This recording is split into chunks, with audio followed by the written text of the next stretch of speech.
Hey guys, welcome back to Michelle Crochet. I'm Bree, and today is day one of Stitchmas. So let me just give you a little overview of how Stitchmas works. So I typically open some kind of like little advent thing, sometimes crochet related, sometimes personalized to me.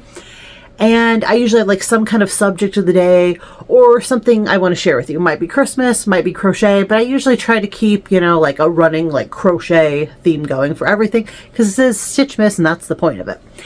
Anyways, without further ado, let's get into it.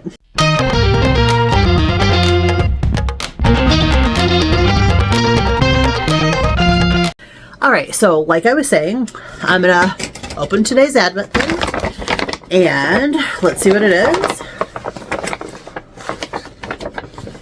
It's a really big bag. It's a little bitty item, but that's okay. Okay, so it's a new crochet hook. Oh, I know exactly why my husband picked this one out. So if you follow Mikey from the Crochet Crowd, he is an amazing crocheter. I learned crocheting from his videos. I always speak very highly of him. He just put out a new pattern that when I was showing my husband was like, oh, he's like, you have to make that for me. And for a man that like very rarely asks me to crochet him anything, like when he said he wanted this, I'm like, 100%, I'm on it. We're going to get this done. The only thing was, I have my 8mm crochet hook, which is what you need for this pattern here. Let me just pop it up over here. Like, this isn't exactly my style, but it's definitely my husband's style. And I'm kind of thinking that I'm going to make like his and hers matching ones because there's like two different versions. There's like an edited version and there's like the full word version, if you're getting my thing. I mean, it's not really my style, but I thought it'd be fun to have his and hers. But so when I went to go ahead and pull out my crochet hook to make it, I noticed that the hooks I have, they're like the boy ergonomic hooks. Like if you've ever seen them, I got those at Walmart like a long time ago, and they're just kind of the ones I have because I used to use just like the metal boy hooks. But then, like everybody kept saying, well, if you're going to crochet long term and for long periods of time, you need to use like the ergonomic. So then I was like, well, the next step up from what I've got would be the boy ergonomic. So they've got like the rubber handle. I don't have one sitting by me, but I mean, just picture metal with a rubber handle. And I got those and they've worked out okay, but I'm definitely ready. Like I'm ready to upgrade to something because I mean, these are the tools of my trade. It's the tools for the thing that I love, and I need better quality tools. And so when I went to pick up my my L hook, my 8mm, I noticed that the throat wasn't very deep, and I was a little hesitant about using it, and I was like trying to see if I had something else in my box of crochet hooks, because like if you're working with bulky yarn, which is what you need for the pattern, like you need that little bit extra throat room so that you can get the bulky yarn on there a little better, so like your stitches come out like the right size, so you meet gauge. So I was saying that I need something that had like a longer throat, and this has a much better throat on it. So when I pull the yarn onto there, it's going to actually bring it up to the right size I need. So, and the fact of that this has got a wood, handle and everything. Wood, would you call it bamboo? I'm not sure. But the fact that you got this, it's an elevated hook and it's going to have that throat room that I need. So in a few days, I don't know which day, but one of the days coming up, you'll get to see exactly how everything comes out. So today I thought, being the first day of Stitchmas, I would just share with you some like Christmas patterns that I've loved. So last year, if you've been following me for a second, I was making, like I had one of the crochet kits that's like the Rudolph the Red-Nosed Reindeer kit, and I made it came with the stuff to make Rudolph, and I want to say like one other character. Well, I'll just start by showing you. This is what came out: a three-legged reindeer, a three-legged Rudolph. Now the Rudolph's cute and everything, and I have learned over the years to keep my expectations very low when it comes to kits, but minimally there should be everything you need to make whatever the thing is it's promising to make. And I ran out of yarn when I got to the third leg, or the fourth leg. I got 3 done, ran out when I got to the fourth. And so I just thought I would start off with like a throwback to that. Then a couple years before that, what kind of inspired me to do Stitchmas was, and I have it sitting here, let me see if I can reach it, this 12 Days of Stitchmas Yarn Lovers Edition. Hobby Lobby put this out a few years ago, and that's kind of what made me think, oh, I want to do Stitchmas, and why I do 12 days. This was the box that kind of inspired that all. And if you haven't seen those and you're just curious, like they don't make this box anymore, but I know that there's a few out there, because like I Googled it, like trying to figure out if they have put another one out, and they haven't since.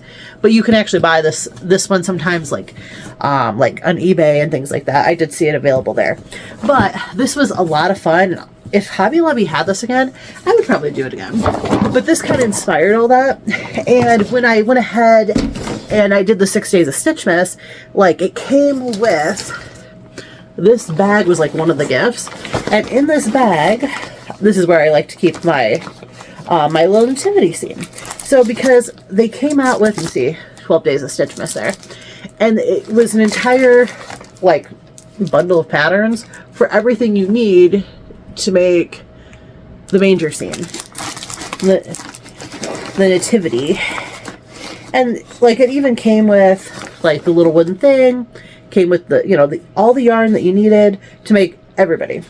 And so I keep it in this bag so all the people and animals and everybody stays together. But this was just a nice little thing, and it's got, I mean, it has like even this tree, and then it has this part that goes on there. And this was another one that I thought that I've made in the past. And I think that, you know, it's one of those things where if, let me just set this down so I don't sound so distracted. I think it's one of those nice things that you could make for yourself, and you've got it year after year. It's a nice decoration. Or if you know somebody who is like religious, or somebody you want to, like maybe you're Christian and want to share, you know, Jesus's birth with somebody, and you know, bring them to Christ maybe, then you can make it for them. So I really like that, and I just love that was in there. Another thing, oh, let me go back to the Rudolph kit. So out of all of my made, I also made the Charlie in the box, which he came out okay, but his eyes came out huge, like bigger than they were supposed to. My favorite from the Rudolph the Red-Nosed Reindeer kit, though, is King Moonracer. King Moonracer, I think part of the reason I just like him so much is because there's so much debate about, is King Moonracer a toy? You know, because he was on the island Misfit Toys, or is he actually a mythical creature? And like, I kind of go back and forth on it. I think, you know, it depends on how my Christmas season's going. But I'm curious though, do you have a strong opinion about it? Do you think that he is a mythical beast? Or do you think that King Moonracer was one of the Misfit Toys? So tell me in the comments, because I'm just kind of curious. All right, so also, let me go on to my next thing. Now, this little, like, snood, I made this for one of my dogs, and he looks super cute in it, but he hates it. So, I have this cute little item. It's got the, you know, cute little pink in the ears. It's got, you know, when it's on, it stands up a little better. But, yeah, my dog, he doesn't really like it. I think I have maybe one picture, maybe, if I'm lucky, with him wearing it. But he hated it. Which is really unfortunate. Now, last year, one of the things I made was this gingerbread house. Now, we were going to like a Christmas party for my husband's work, and I thought it'd be so cool to like crochet a bag. And so, you know, I got this strap at Hobby Lobby, and I made this gingerbread house that I think came out great. Only problem is, it is like so big and bulky that I mean, it's cool because I wanted it to be like true to size for like a gingerbread house. But the problem is, like, to actually wear it, and I'm already, you know, a larger person, like, I get, like, I'm constantly bumping into stuff or like getting in people's ways, I feel like.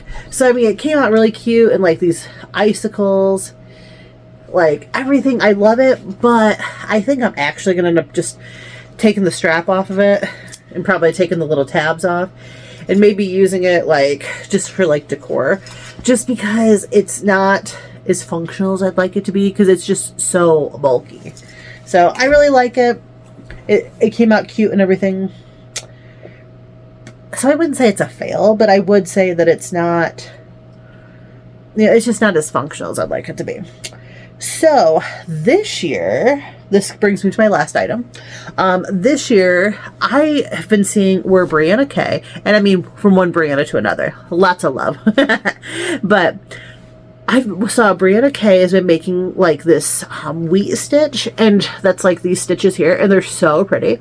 And then she had a pickle, and my pickle came out like quite girthy, which I didn't think it was going to. Like, I thought, like, based on the way it looked, I thought the pickle was going to be skinnier and longer, but it might have been the type of yarn I was using and hook. But this is going to go on my tree this year. And I think the stitching on this, the wheat stitch, really is beautiful. And this is the first thing that I've actually had the opportunity to make using the wheat stitch. And I mean, if you like the stitching, she's got so many things. Like, go check out Brianna K, because she's got so many things with the stitching. And it's all crochet kisses, perfection. Anyways, being that's the holiday season, and I'm trying to be like kind of quick, my last thing, just, you know, this is not crochet related, but it's like while I was out shopping related. Just got one other thing, because I'm just kind of curious if this was just my Hobby Lobby or other people's too. When I went to Hobby Lobby the other day, they were giving away this book here, and it's The Case for Christmas: A Journalist Investigates the Identity of the Child in the Manger. And it's like not a very long book, but I haven't read this yet. I'm going to try and make the time before Christmas to read this, because I'm just kind of curious. So just tell me, was anybody else's Hobby Lobby giving out this book? Because I frequent Hobby Lobby. I mean, I'm not there like tons and tons, but I'm definitely frequenting Hobby Lobby more that Joann's is gone, and I've never gone in there and had them give me a free book. So I'm just curious, anybody else? Anyways, I hope you enjoyed day 1 of Stitchmas, and I hope to see you over the next 11 days. Anyways, until next time though, take care.